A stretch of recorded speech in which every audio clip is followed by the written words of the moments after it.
All right, I think we're recording now. So welcome everyone to this session of Macroeconomics Hours. Hadi, go ahead. All right. Hello, everyone, and welcome to the session for this week, for this month of October. So we decided that a good topic for this month is the role of rising bond yields and how it affects fiscal policy options. And we have selected a number of articles as background reading. There are two articles from The Economist, one article from Wall Street Journal, and then there's also the Penn-Wharton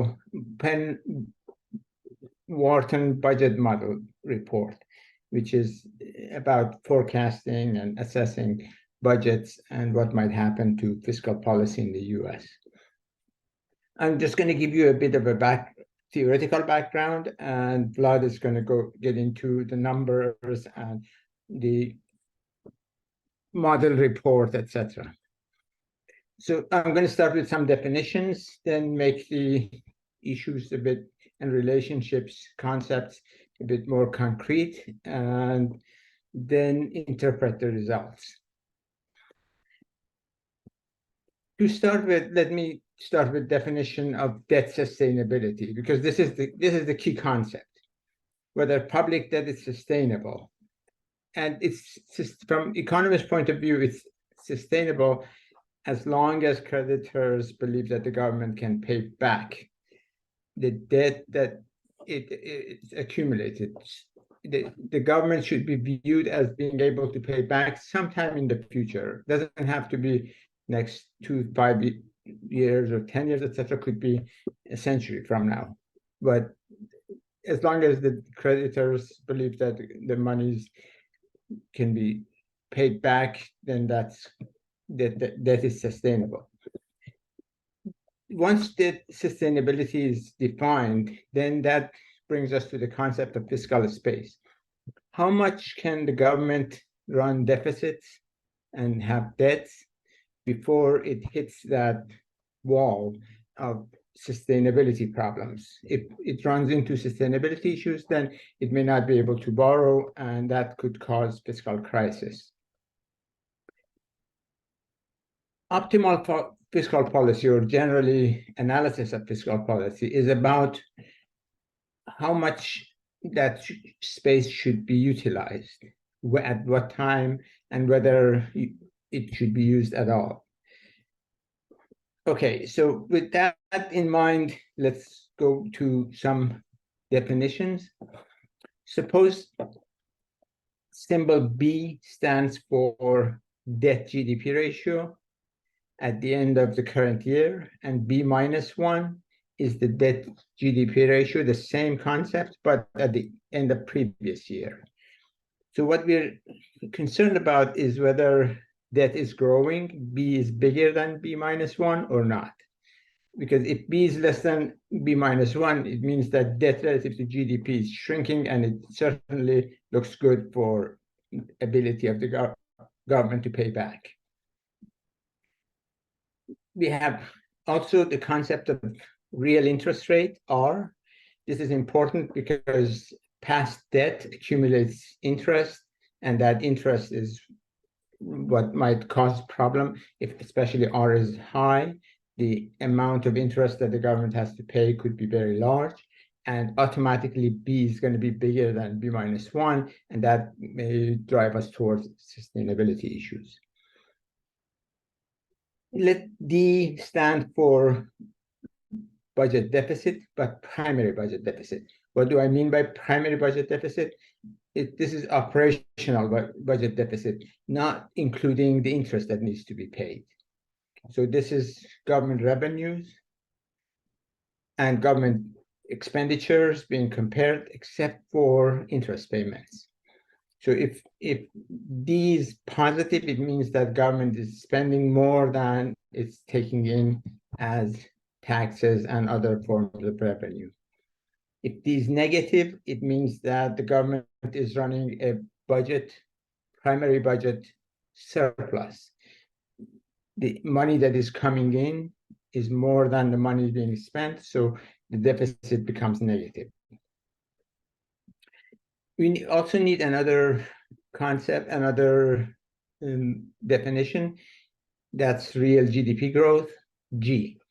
That plays a key role here because the bigger the GDP is, the smaller is going to be the ratio of debt to GDP. And the faster the economy is growing, the easier it is to pay back the current debt. So putting all these concepts together in a relationship, the main or the relationship or the fundamental fiscal relationship is B, how much debt we will have at the end of this year, is equal to B minus 1 times 1 plus R. 1 plus R, this is principal and interest on what we borrowed. And we need to discount it by 1 plus G, 1 plus growth rate, because the denominator is getting bigger. The GDP is growing, and therefore the faster GDP is growing, the lower is going to be our current debt GDP ratio this year. And then, of course, how much the first term tells us how much the past debt influences the future debt. And the second term here, D, tells us how much we're adding to debt by running deficits. So you can see here, if we have larger debt, or if interest rate is higher, we're going to have bigger debt at the end of the year. If, of course, we run bigger deficit, we're going to have higher debt at the end of the year as well. Okay. So I'm just rewriting the fundamental equation for debt dynamics, and writing it slightly differently by subtracting B minus 1 from both sides of this relationship, and that gives me this one. Why am I doing this? Because if delta B is positive, the change in debt GDP ratio, if it's positive, debt is growing. We know that the debt is sustainable in the long run if we can keep the change in debt GDP ratio negative. So as long as the debt GDP ratio is not growing without bound, then we're in good shape. So this is a key factor in determining whether debt situation is sustainable or not. And if people believe that in the long run that GDP ratio is going to go down or stay the same, then that is sustainable. Now, if I replace delta B with its equivalent from here, then all we're saying is that R minus G divided by 1 plus G times B minus 1 plus D, that's the change in debt. That must be negative or zero in the long run. In the short run, I'm going to argue for a while, in a moment, that it could be positive, but as long as we're able to turn it negative in the long run, that is sustainable. So let's call this term here D bar. Professor, can I interrupt you for a second? Sure. Can you go back to the previous screen? I want to take a screenshot of those definitions. Sure. Yeah, thank you. Let's see, I haven't been paying attention to your chat questions, by the way, sorry. No worries. Thank you, Professor. Yep. No questions on the chat, by the way. Okay, good. But please let me know if there are questions that or clarification especially, that is needed. So we got to this point that there is a level of deficit D bar determined by this relationship here, which is very sensitive to the difference between real interest rate and growth rate. as long as deficit is less than D bar, we're in good shape. We can actually continue borrowing. We can continue with the economy being stable, fiscal situation being stable. Now, a very interesting case is when the interest rates are low. What do I mean by low interest rates? If real interest rate is less than growth rate of GDP. This was the case for many years until last year. Interest rates were very low, lower than G, and that means that R minus G automatically is negative, and because of the negative in front of this definition of D bar, this thing, because of that, automatically D bar is positive. What does that mean? It means that we can run deficits and not worry about it, at least up to D bar. So the debt GDP ratio continues to go down or remain stable as long as we have low interest rates. What is really surprising is that, in fact, if we have larger debt GDP ratio, then we can run bigger deficits and nothing bad happens to our economy. You might really be surprised, but look at this definition here, this part. D bar is the maximum deficit that we can run. If R is smaller than G, then this part is negative. This part is positive, sorry. Minus R minus G over 1 plus G is positive. And it's actually the right-hand side is bigger, the bigger is B minus 1. Why is this the case? The reason is this: to understand what's going on, let's go back to the fundamental dynamic equation. If D is 0, suppose we are not running any deficit. Notice here that because R is smaller than G, this part is automatically negative, meaning that if we don't run any deficit, automatically debt shrinks. And debt shrinks faster the bigger it is. So bigger debts can be brought down much faster. And the reason for this is that when debt is large, because interest on it is very low, any growth in GDP can actually help us solve the debt problem very quickly. And as debt GDP ratio goes down, then the shrinking it further becomes more and more difficult. We can, if G is large, think about it this way: we can issue lots of debt. Think about B minus 1 times G. That's the debt that we have times the growth rate.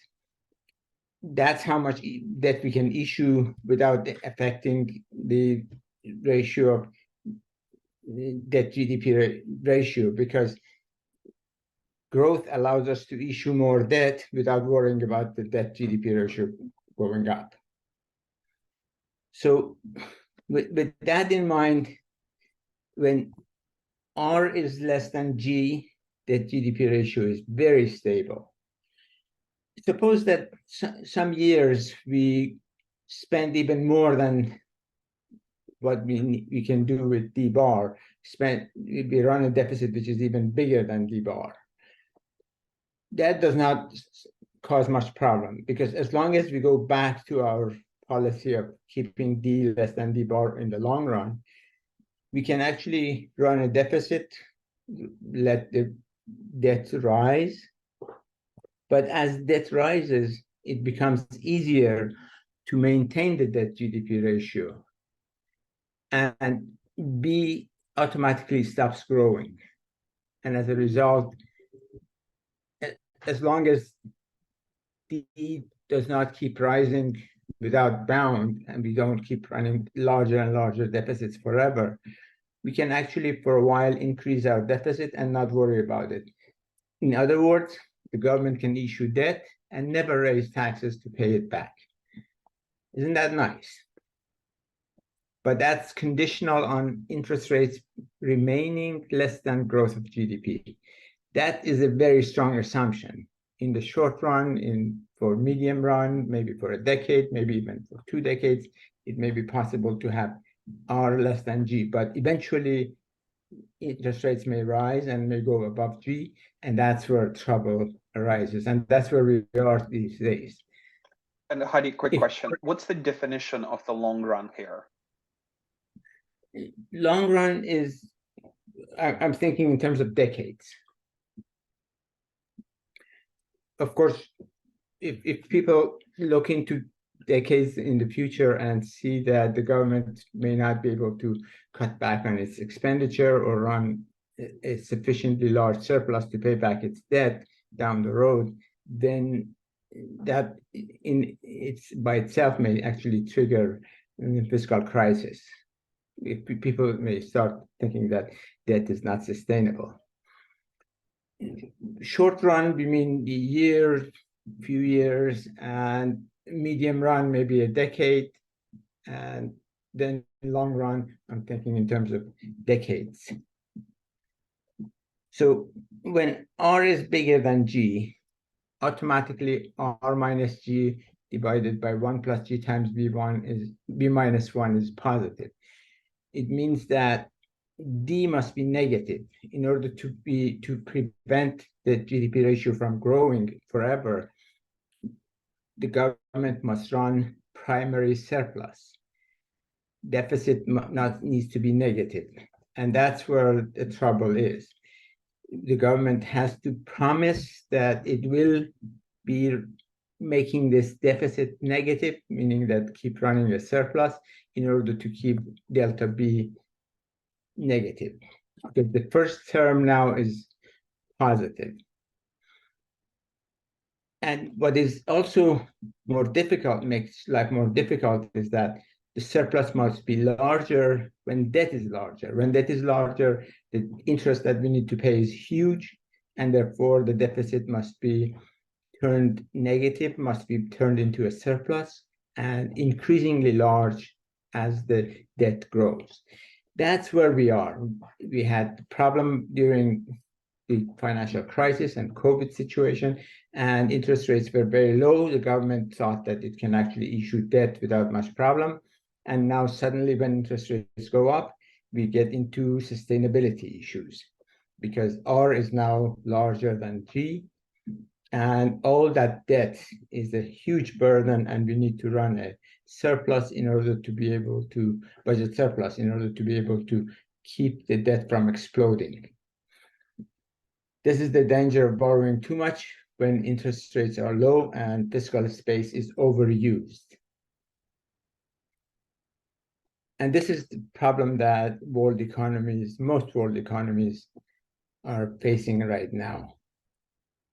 And let me finish by saying that we have a huge problem on our hands because fiscal policy has been very loose.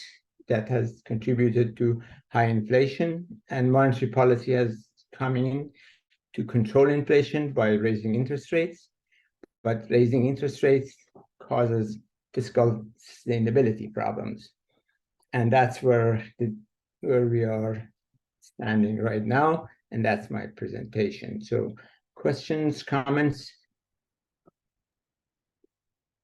Folks, feel free to unmute yourselves and ask questions if you'd like.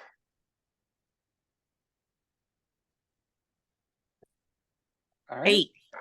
Hi. Hey, Ben here. Hello. So there's a long equation. It's like really mind-boggling actually to me. But to kind of make it easier to understand is if the economy keeps growing, we can actually grow out of our debt problem. Yes, basically. That's an excellent way of summarizing it. Right. And as long as, of course, interest rate is less than growth rate.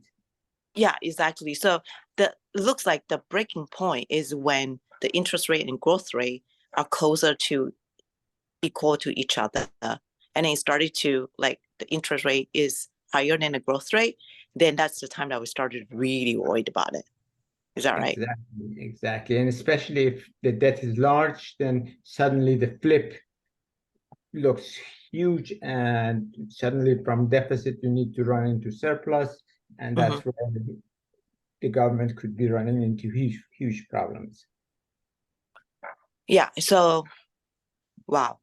All right. So, is deficit is gonna be kind of like a black swan event that we need to worry about right now, or and that's number one. Number two is the raising the debt ceiling really has something to do with our fiscal policy, or I keep thinking that it's more like an admin procedure than the actual. That is an administrative procedure. Blood is going to talk more about that, but it is ultimately affects fiscal policy, because if somehow we're forced to honor a lower debt ceiling, then we need to run a surplus in order to meet that goal.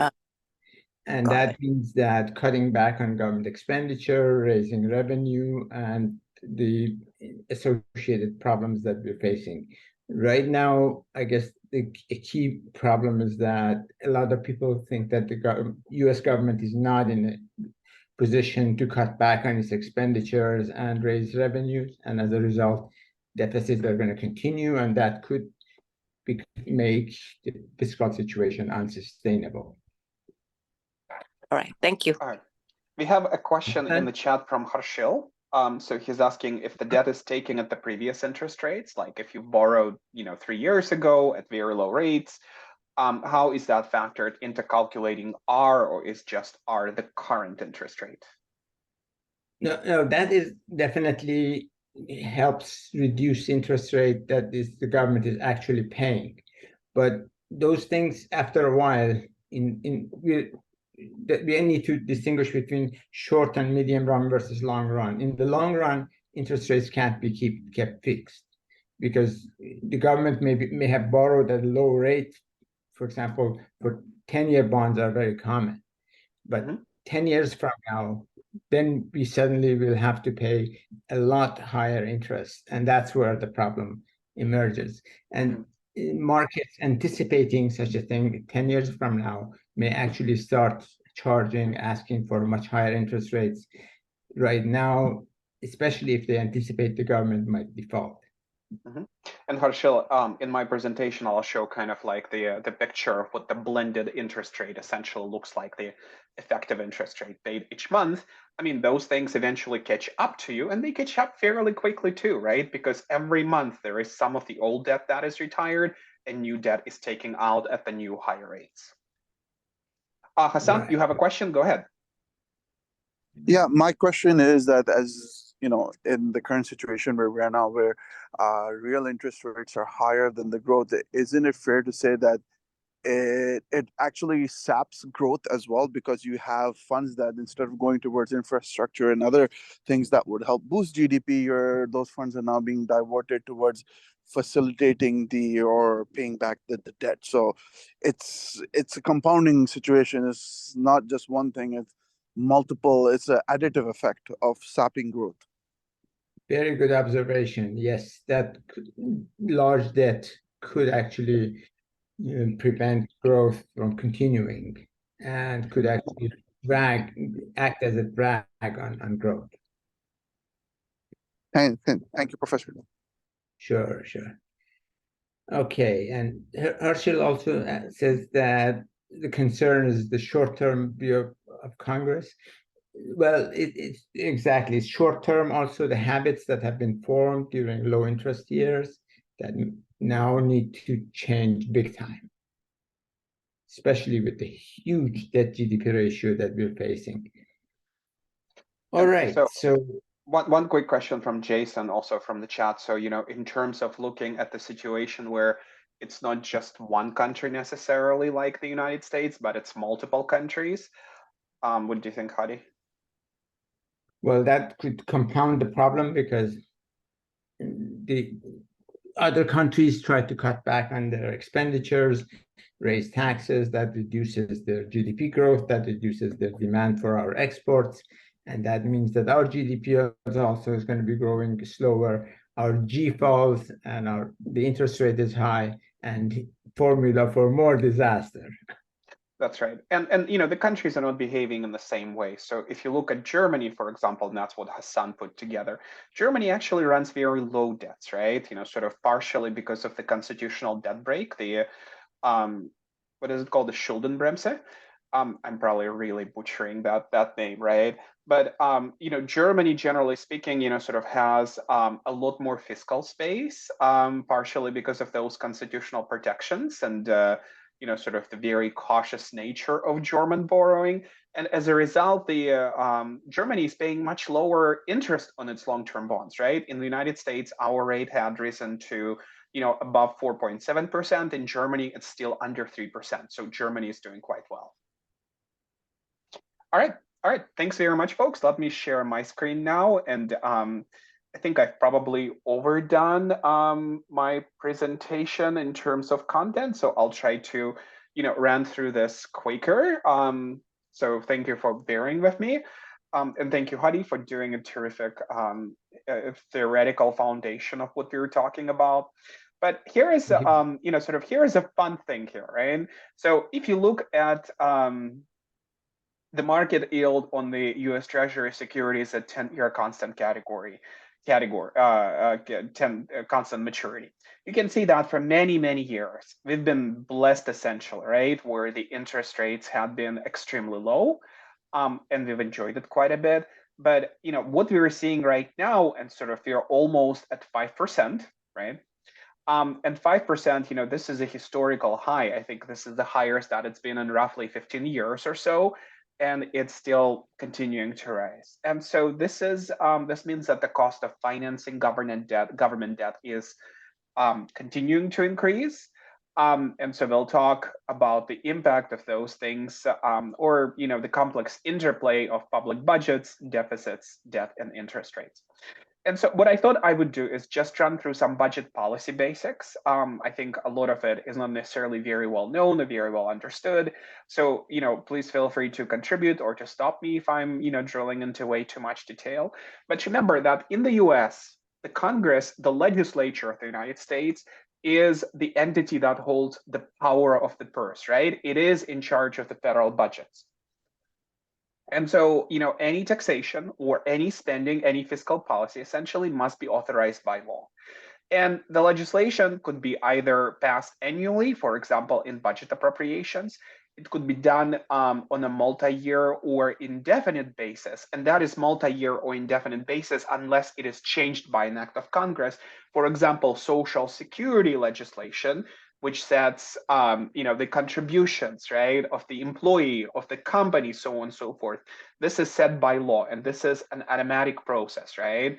In order to change this relevant law must be changed. Again, this is something that the Congress can do, but that's also their responsibility.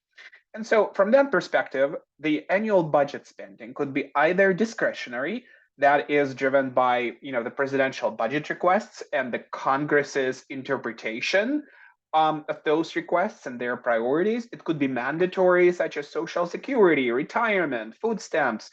There is formulas and there is eligibility criteria. And unless either or both of those change, things are not going to change in terms of that mandatory spending. You must change that law to change eligibility or benefit levels. And for some of the legislation, think about the Social Security program. This is probably one of the most beloved and widely supported programs in the United States. And making adjustments to laws like this is politically relatively difficult, right? When you're taking somebody that they must take more pain, either by paying higher contributions or getting lower retirement benefits or retiring at a later age, that's also, you know, that's difficult, right? Keep in mind that also some of the laws that govern, you know, revenues and taxes, well, revenues, you know, of the government is what they collect in taxes, right? For example, the tax cuts of 2017 expire in 2025, and we'll talk about some of the reasons why this was the case. In terms of the budget cycle itself, fiscal year for the government starts on October 1st. So we've technically started fiscal year 2024 on October 1st, and they still don't have a budget. generally what happens is that, so the spring, and this is the year before or 2 years before 2024, the federal agencies, when they work on the budget for fiscal year 2024, that budget proposal, that proposal from agencies about what their budgets should be starts coming to the president in spring of 2022, right? Sort of, this is basically a year before, October 1st, 2023, more than a year. So in early February, the president submits the budget request to the Congress. Generally, with Congress is, supposed to normally pass a budget resolution in mid-April.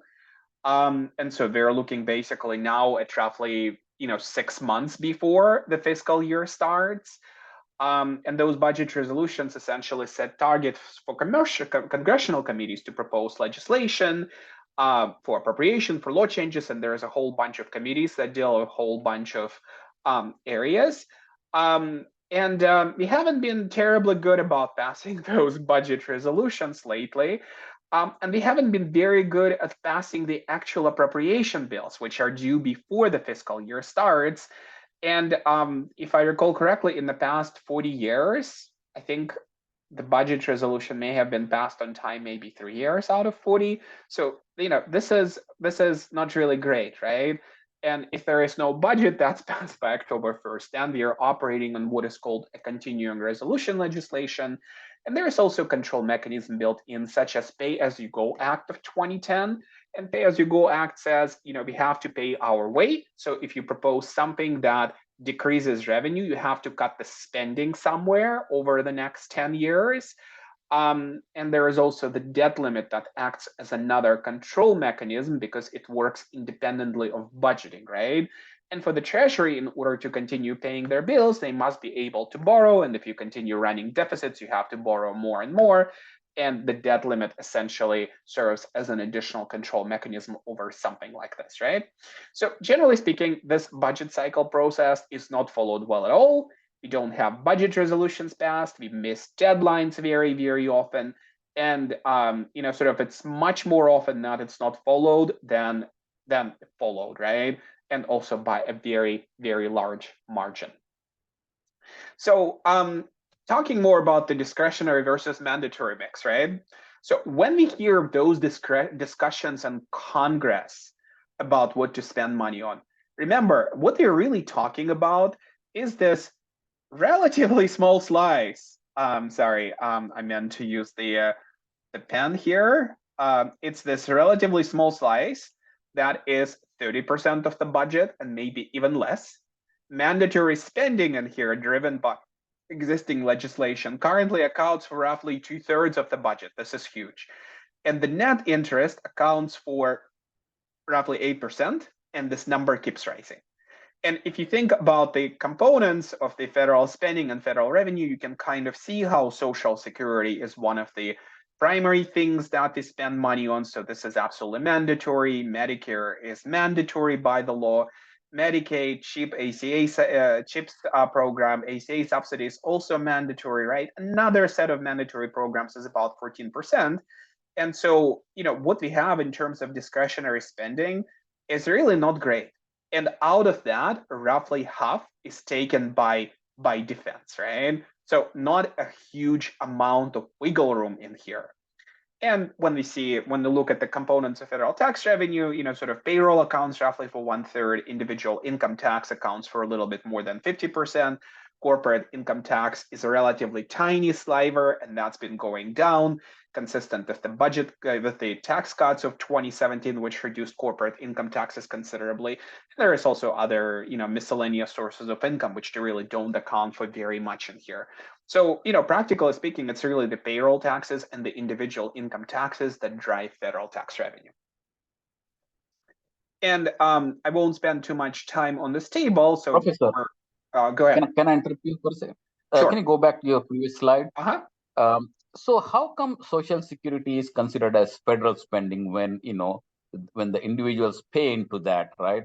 So yeah, how it's government spending is. Yeah, it is federal spending because if you think about it, so payroll, payroll taxes, big chunk of it is really the social security contributions, right? So essentially you have some money coming in from the individuals, and that accounts for roughly 32% of the federal tax revenue. And we have some money going out of the budget, which is our social security expenditure, right? And so in a sense, sort of you're right, the individuals are paying for these premiums, but over time, what you're seeing is that, sort of the dynamics are not starting to look, sort of really great in here. And if you consider that payroll taxes also, sort of include taxes required to pay for Medicare. So about, what is it? 37% of the federal budget is Social Security and Medicare payments.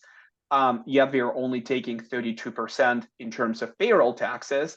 And interestingly, of course, sort of people are worried about Social Security spending, but it's really Medicare that presents to us a much bigger hole with the, increasing cost of healthcare. Did I answer the question? Sort of. So let me understand. So I pay Social Security tax. It goes into, I'm assuming, some like a big pile of money sitting there, and government is spending from that. A big pile of money. Very good, very good. So this big pile of money, it's really not a very big pile of money, right? Because essentially, if you look at the Social Security Trust Fund, what the Social Security Trust Fund is invested in, it's not private securities, it's government debt, right? So essentially, there is no pile of money in there. If you look at this log box for Social Security that people think exists, what is there in this log box? It's a piece of paper from the United States federal government that says, I owe you this much money. Thanks for clarifying that. Yeah. Yes, I owe. Who knows? Sorry, Vivian, what was that? Well said. I really cannot agree with you more. It is awesome that your presentation. I'm sorry, I'm interrupting here, but it's just like we keep thinking the money is there as what it's not. Yeah. What's there is an IOU note from the federal government, right? So that's actually the reality of things. And from that perspective, actually, there is like a tiny bit of silver lining behind all of this, because when we look at the debt as percentage of GDP, it's actually a little bit higher in a sense that it includes the money that the federal government owes to itself, right? So, sort of the amount of federal debt that is held by public is actually, less than the overall amount of debt, right? But that basically represents the obligations of the federal government to the Social Security to the Social Security recipients that are held in this trust fund, right? All right, Nadim, sorry, I interrupted. Go ahead. Was there more to follow up on? No, thank you, Professor, for explaining. My understanding was that there's a money where in which we contribute, and it's invested somewhere in bonds or something like that. That's right. Well, it is, right? But except growing. that those bonds are bonds issued by the federal government and nobody else. It's not like a 401k retirement account that has, other types of private assets beyond that. These are basically debt obligations of the government that we are invested in. And so, sort of the Social Security program is intricately and very tightly tied to the federal government's credit and ability to borrow money and the interest rates that it's getting. Okay, all right. And if you think about this table, which I don't necessarily, as I said, want to spend enough money on, this kind of shows to you how the changes look like, sort of in terms of the actual performance in 2022. And in 2022, you can kind of see, sort of the revenues, sort of $4.9 billion, outlays are $6.2 billion. So we're looking at the very significant budget deficit, right? Sort of this is 1.3 billion. And in 2023, actually the initial projection that it would be somewhere around, sorry, did I say billion, trillion, right? Sort of it would be around $1 trillion, but it turns out to be $1.4 trillion. And a big chunk of it is also connected to the increasing cost of servicing debt. And I'll talk more about this later. But if this continues at the present trajectory, even 2024 is not looking great, right? 2024, we are probably looking at 1.7 trillion deficit. And 2033, we're looking at the deficit that gets, sort of almost twice as what it is projected to be right now. And this is really concerning to us. Sort of you can take a look at, sort of those projections by the Congressional Budget Office. And, sort of those show, two things, sort of stuff that is shown in dark color is essentially the primary deficit to surplus. And Hadi talked about that and noted that primary deficit to surplus essentially doesn't include the debt payment. But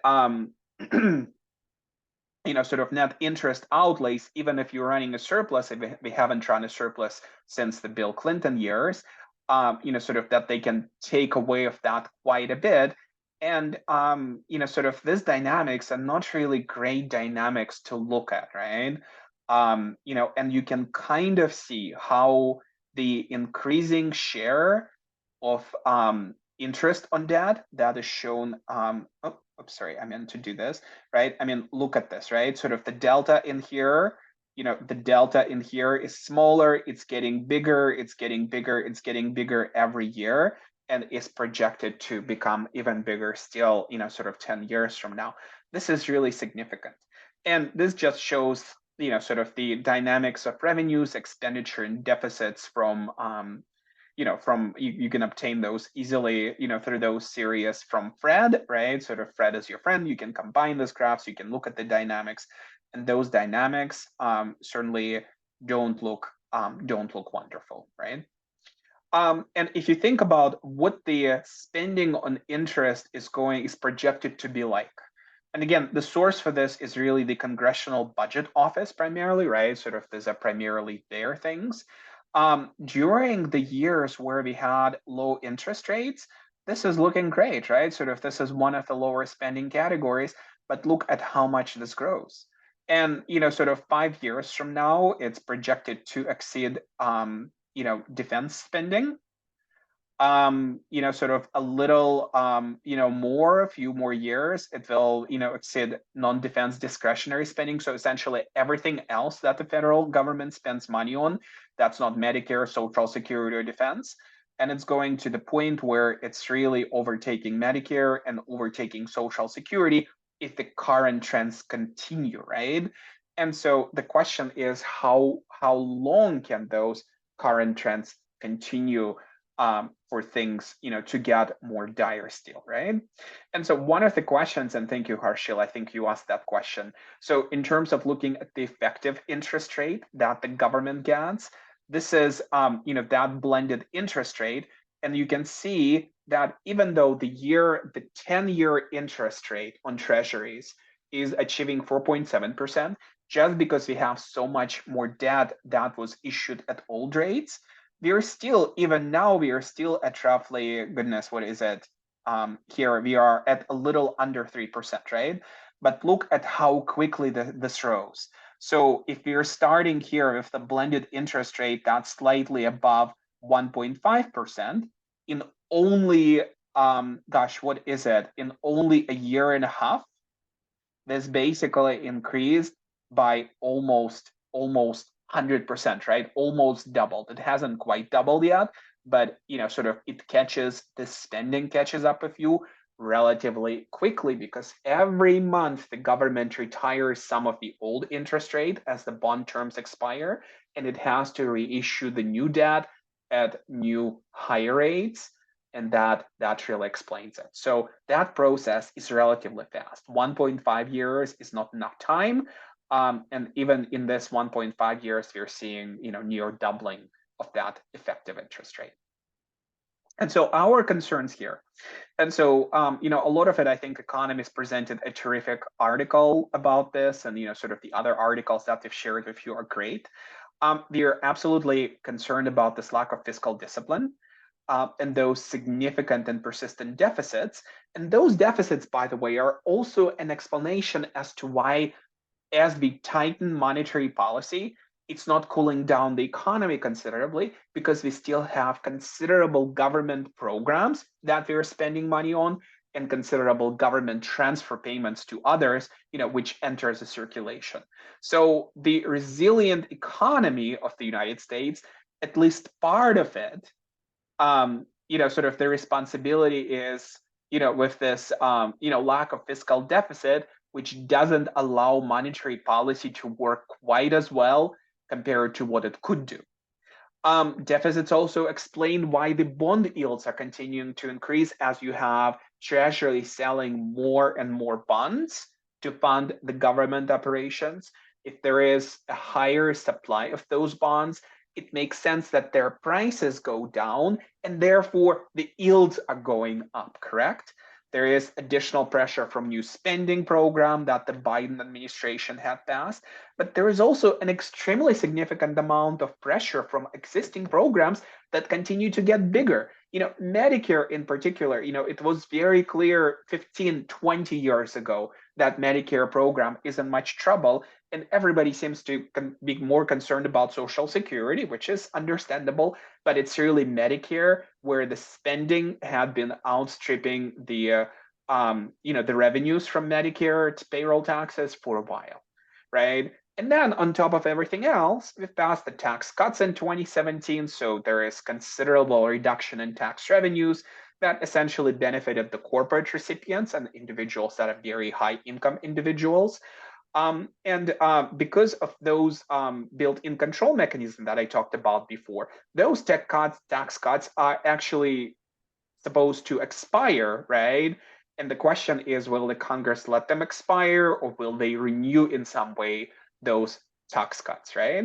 And so this creates for us really a vicious cycle. You have higher deficits followed by more debt, followed by higher interest rates, because the contractionary monetary policy is not working as well as it should. And so those interest rates continue to be kept high.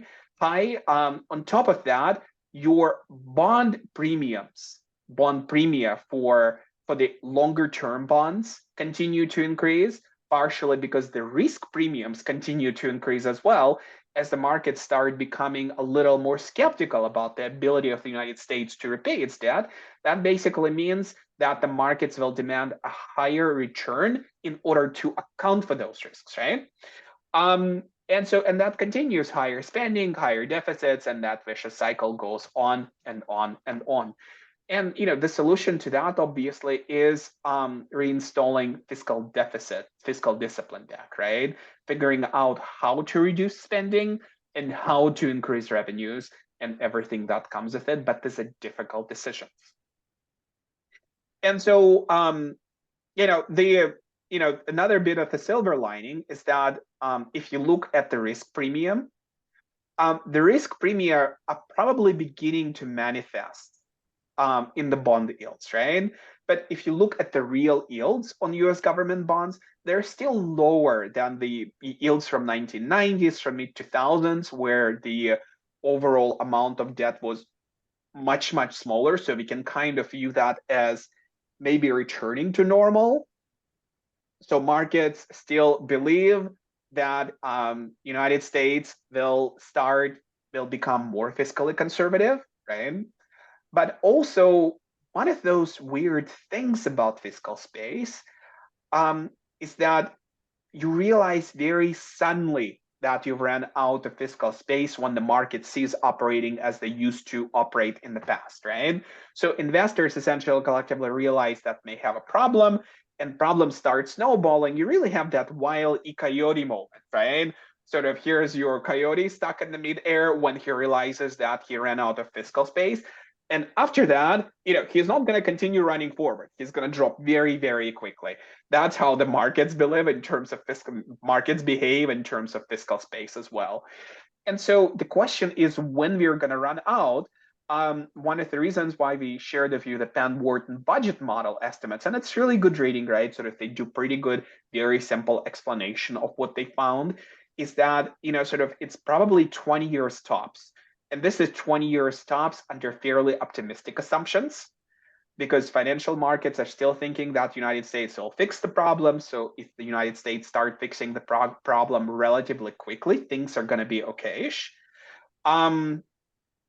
But if you go from 100% ratio of debt held by the public to something that approaches 200%, that's probably going to be unsustainable. And so the choices that you're going to have, you either default explicitly, meaning that you don't pay your debt obligations, or you default implicitly by essentially printing more money, accelerating inflation, and reducing the value of money, right? So that's the setting right here. Vivian, question? I think democracy is really overrated. It does sometimes feel this way, right? I'm sorry. Flat, this is wonderful. This is probably the most amazing presentation I ever heard. So honestly, I'm not giving you whatever that curry flavor or whatever, because recently I've heard a lot of these discussions and a lot of people are just like, giving out a lot of warnings or whatever, or making a lot of assumptions, and I feel that they're just BS, and especially recently, the House Speaker has been vacant, and then people blaming all those. And I mean that's another topic, but I think sort of it's interesting. Sorry, I'll just interrupt you for one. So sort of the whole House speakership issue, sort of that's an interesting development, right? In many ways, this is unprecedented. I think we had something like that maybe only once in our history, and it didn't actually result in the ouster of the Speaker of the House, but sort of the folks who are creating that revolution, sort of that part of the conservative, of the Republican Party, right? Sort of this is actually one of their concerns, right? Sort of they simply believe that the agreements that sort of the House of Representatives had achieved with the Democratic administration and Democratic Senate, they simply don't fix those issues. And so, at least one of those arguments is that these are we are continuing to kick that can down the road, but there is not that much of the road left, right? Right. Yeah, I agree. That's why I'm not so sure that, the democratic system is really going to fix this thing at all. And a lot of congressmen or those lawmakers probably don't even understand what the physical space is all about. So I don't know. That's why and I think really... even when they understand it, it's kind of like the trade-off between, sort of it's a typical, what they call in economics an agency problem, right? It provides a much bigger benefit for you to kind of ignore this problem because you will get reelected if you ignore it, as opposed to trying to do something about that that's considered to be harsh and being kicked out of your seat. And Biden just forgave a bunch of debt, student loans. I was kind of shocked, and I don't even know that he had the right to do so. I don't know. I mean, he just like... I thought the Supreme Court nixed that policy. They did. I think there's been just, sort of there has been additional workarounds. And at this point, essentially, the issue is that the public service forgiveness rule have not been applied consistently. So there was a significant amount of loans forgiven. I think, if I recall correctly, it was something like 1.4 billion.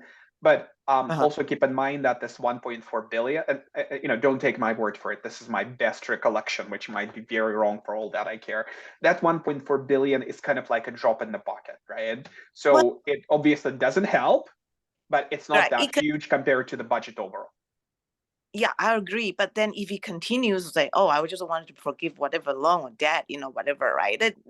The hole is never going to be plugged. It's going to be bigger and bigger. I feel like this is more like principal issue altogether.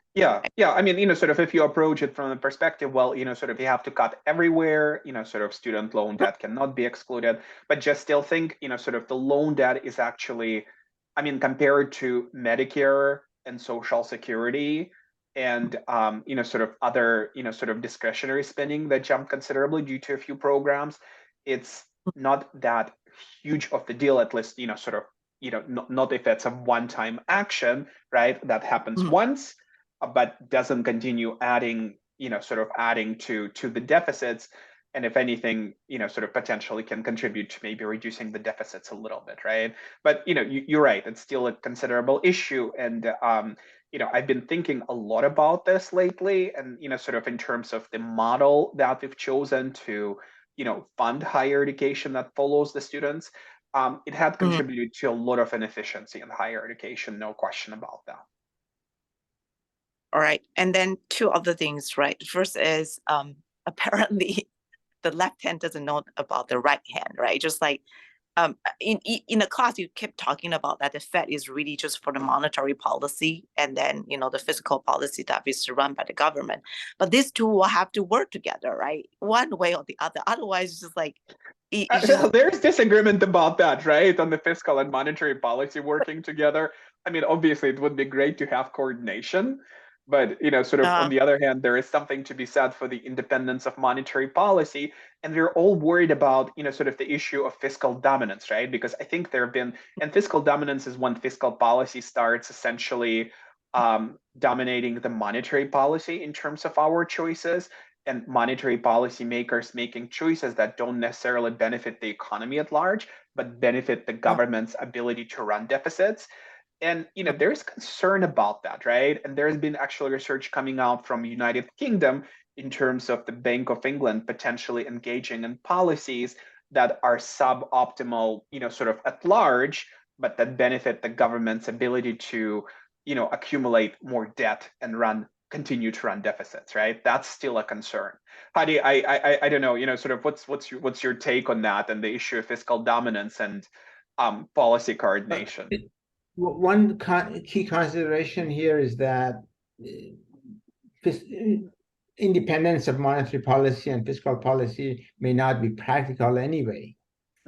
Just suppose that the Fed continues raising interest rates to cool down inflation, and the administration continues to pump in money in order to continue its projects. So what will happen is that interest rate goes up, and eventually the fiscal authority has to pay a lot of interest, and that eats into the budget or raises the deficit, and we're headed towards fiscal unsustainability, which monetary policy could be independent, but really can't take things very far. And at some point, I think fiscal dominance is going to start causing a lot of instability in the economy. Yeah. So no way out for this. Then I just find like the way out is for politicians to understand that they can't run as much deficit as they want, and we should accept that our politicians have been extremely irresponsible in the past several years, or maybe even longer than that, a couple of decades at least. The only administration that, in my recollection, acts in a responsible way was the second Clinton administration that wanted to actually use. There was a surplus at the end of that term, and they wanted to use it to reduce public debt, but politicians from both sides of the aisle came in and spending the surplus and turned it into deficit.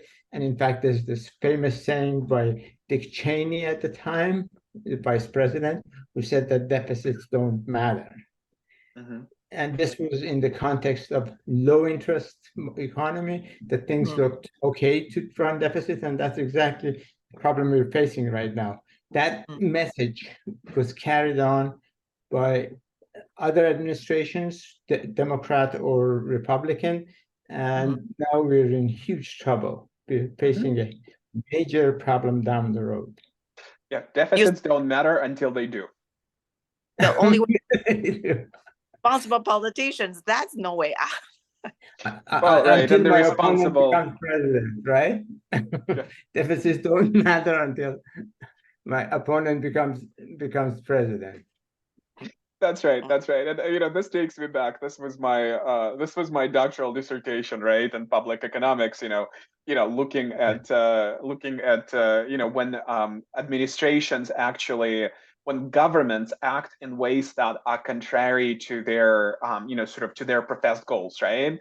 There is sort of mixed support for the idea that sort of in many cases, sort of when you have, for example, a Republican, government, it may actually prefer to it may prefer to run larger deficits to essentially tie the hands of the Democratic administration that comes after it. And the more likely they think that's going to take place, the Democrat, the other party will be reelected and they'll lead the government, the more likely they are to run those deficits. All right, Harshil, go ahead. Thank you. Thank you, Vivian. Thank you, professors, for a very interesting presentation. I think we're seeing this everywhere. I know, as Vivian said, it's all over the news, but it's also being felt in a lot of offices and corporate spaces as they, just like how the government, suddenly everybody needs to tighten their belt. It's very interesting to see it happen all at once in, just like you said, less than a year.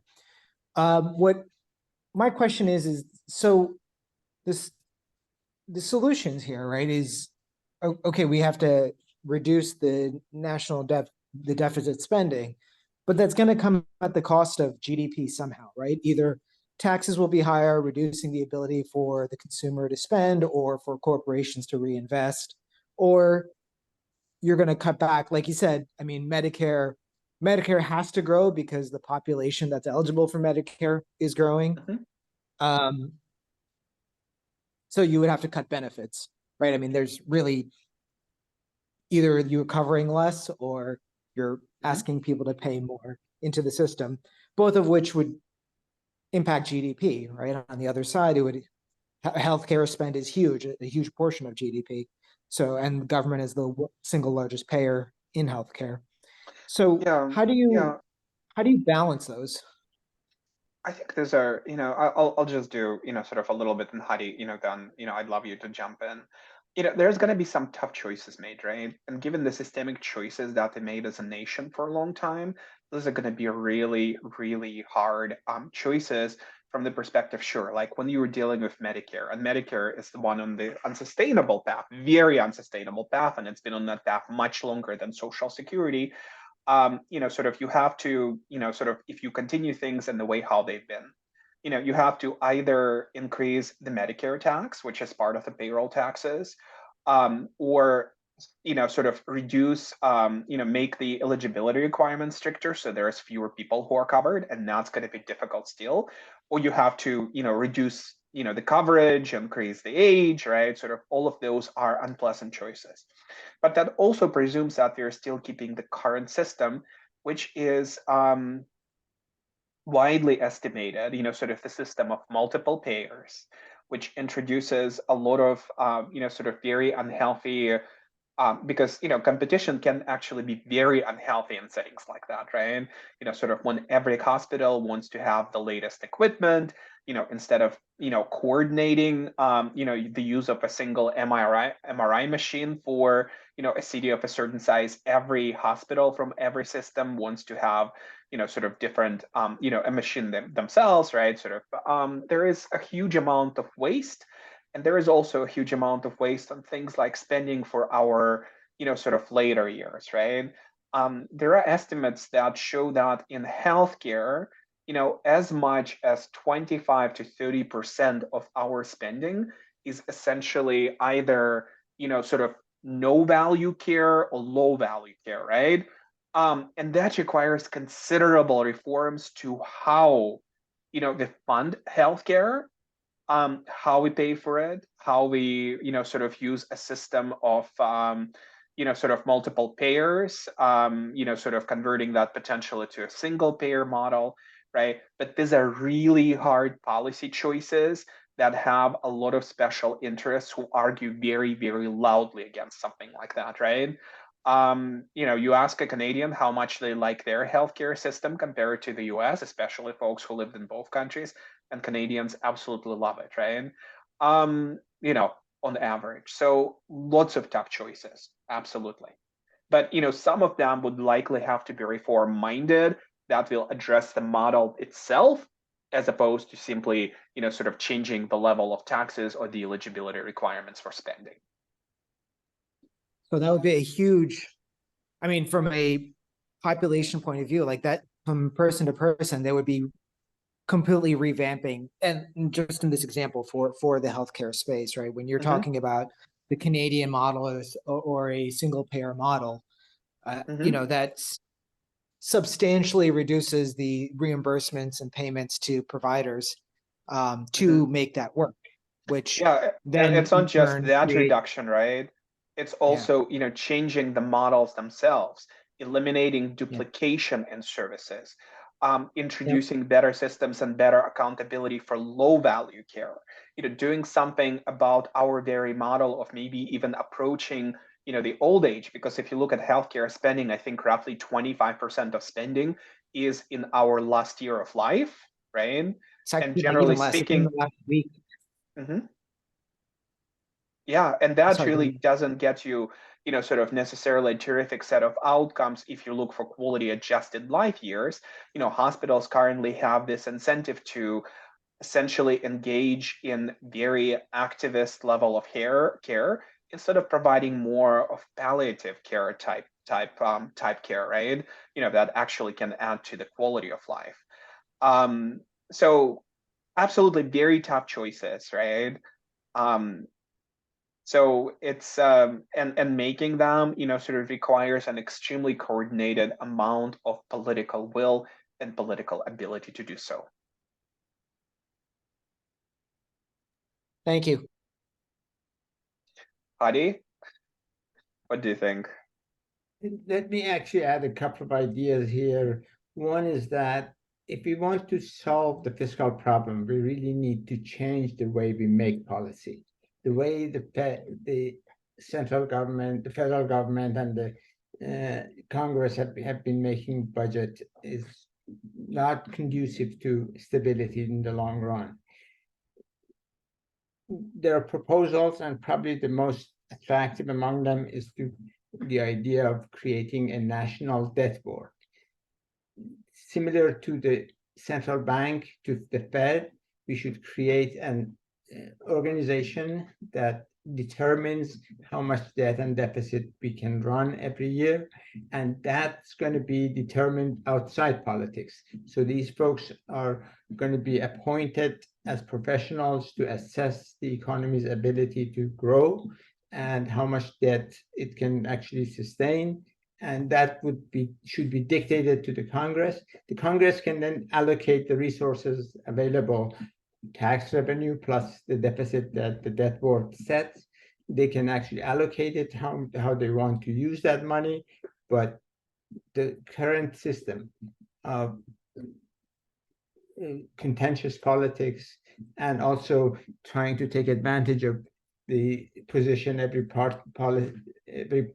party has when they're in office, when they have control over legislature or executive, in order to spend more to gain popularity. That's not the way to make policy stable in the long run.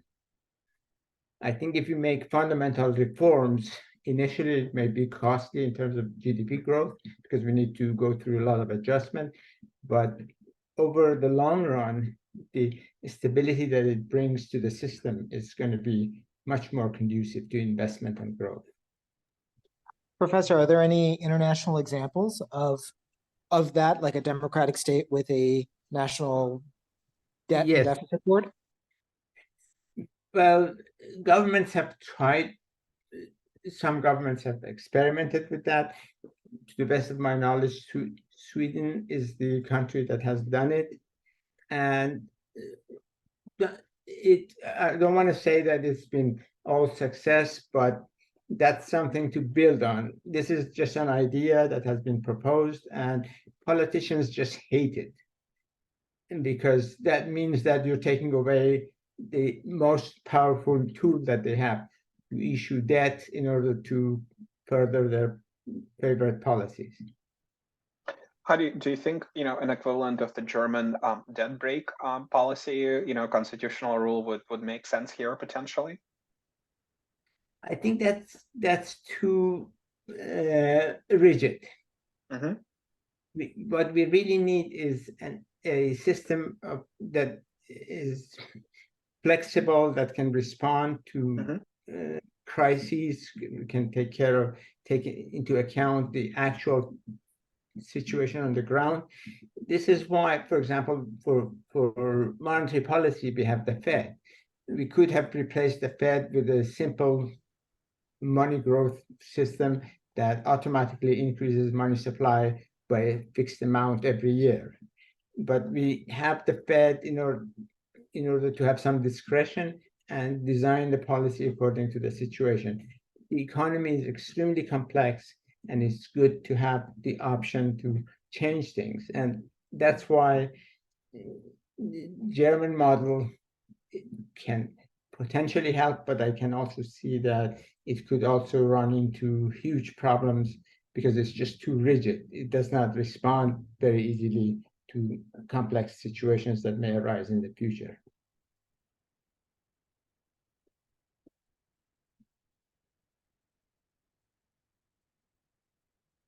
All right. Shall we call it off? Yeah, I think this is probably as good of a moment as any. So thanks for joining us, folks. Really appreciate it. Professor, Go ahead. Thank you so so as much. an can I ask one question, Professor, before you go? So as an individual, what should we do to hedge against, any unfavorable situation in the economy, actually? As you mentioned that in 20 years we may run into a problem. So as an individual, what we should do to protect our financial interest? That's a great question. I guess given that you probably are going to be facing high inflation and high interest rates for some years now, one has to design one's own finances in order to sort of lower the cost of this on one's life. But probably one of the best things we can do is that we could also make ourselves much more aware and people around us much more aware, and make sure that politicians do not keep running deficits that they cannot finance. Yeah, I think, I agree. I mean, it's a difficult question, right? But, certainly, I think balancing your investment portfolios, I think is probably going to be a, sort of important potential, not concentrating them too much anywhere. Demanding accountability from your elected representatives and getting actually involved in the political process is really meaningful. And we have terrific examples in our own IMBA program. Sort of one of our graduates have recently been elected to the DuPage County Board, right? And it's great to see her making those advances and other IMBA students and graduates doing the same. Participating actively in the local politics, whether it's the Republican Party or the Democratic Party, sort of once you start getting into those processes and you realize how insular and how relatively small those subsets of people are who participate in the political process. Honestly, if you and your 20 friends, come to the local meeting of your local chapter of the party, you are probably going to have quite a bit of influence on their decisions and, sort of the level of discourse that comes in there, right? Sort of making sure that you're actively involved in this. Sharing that with others, I think, is going to be hugely important. I think from this perspective, I'm trying to do a little bit more of that myself too, right? And I think, other folks should consider doing the same. We should really demand politicians to act in more principled way. They suddenly become principled when it's in their interest. And then the next day, if things change and they're in a different position, then they suddenly forget about those principles. Think about Germany, right? Sort of Germany had done so well with the constitutional amendment, generally speaking, even though there had been criticism that it's not been spending enough on investment when interest rates are low. This is valid criticism, but still, I mean, politicians in Germany are committed to the debt brake policy because their constituents are committed to this policy. They want them to act responsibly and, sort of realigning those interests. This again comes from the agency theory, right? If you can align the interests of the principal and the agent, this is when wonderful things start happening. Great. All right, folks. Thank you all. Really appreciate your staying a little bit Thanks for longer. joining us, and see you next month. See you soon. Okay, Bye Professor. now. Bye.